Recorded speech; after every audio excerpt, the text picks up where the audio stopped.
శుభోదయం. ప్రభువైన యేసుక్రీస్తు నామములో వందనాలు తెలియజేస్తూ పరిశుద్ధమైన దేవుని గ్రంథంలో ఇర్మియా గ్రంథము 9వ అధ్యాయము 4వ వచనం బి భాగం.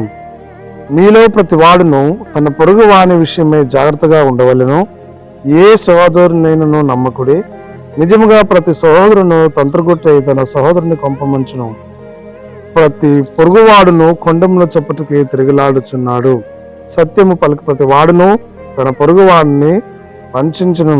అబద్ధములాడు తన నాలుకలను అభ్యాసం చేసి ఉన్నారు. ఎదుటివాని తప్పులు పట్టవలని ప్రయాసపడుదురు. ప్రార్థన చేసుకుందాం. పరిశుద్ధుడా, ప్రేమ కలిగిన తండ్రి, వందనాలు స్తోత్రాలు చెల్లిస్తూ వాక్యం దానిస్తుండగా మీ సన్నిధి మాతో ఉంచి నడిపించి దీవించమని యేసు నామములో ప్రార్థించి అడుగుచున్నాము తండ్రి, ఆమేన్. భక్తుడైనటువంటి ఇర్మియా దేవుని ప్రవక్త. దేవుడు చెప్పింది ప్రజలకు బోధిస్తున్నప్పుడు పొరుగువాని విషయమో జాగ్రత్తగా ఉండవలేము అని నిజ స్నేహితుని కూడా కొన్నిసార్లు మోసం చేస్తూ ఉంటాడు. అలాంటి వారిని నమ్మక ముందుకు సాగాలి. స్నేహమే.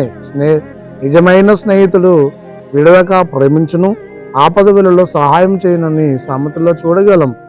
మన నిజమైన స్నేహితుడు యేసుక్రీస్తు ప్రభువు నీ కొరకు నా కొరకు ప్రాణం పెట్టి తిరిగి లేచినాడు.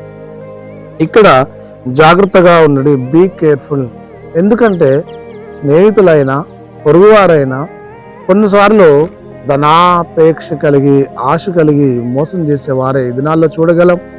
ఇదిగో, పొరుగువారిని ఆస్తిని ప్రేమించి అతన్ని నాశనం చేసేవారు ఎంతో మంది లేకపోలేదు లోకములో.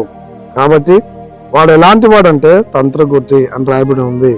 పొరుగువాడు మేలు చేసేవాడు. అందరూ అలా ఉండరు. కొందరు మాత్రం చాలా మంచిగా ఉంటారు, మంచిగా ప్రేమిస్తూ మరి ముందుకు సాగుతారు.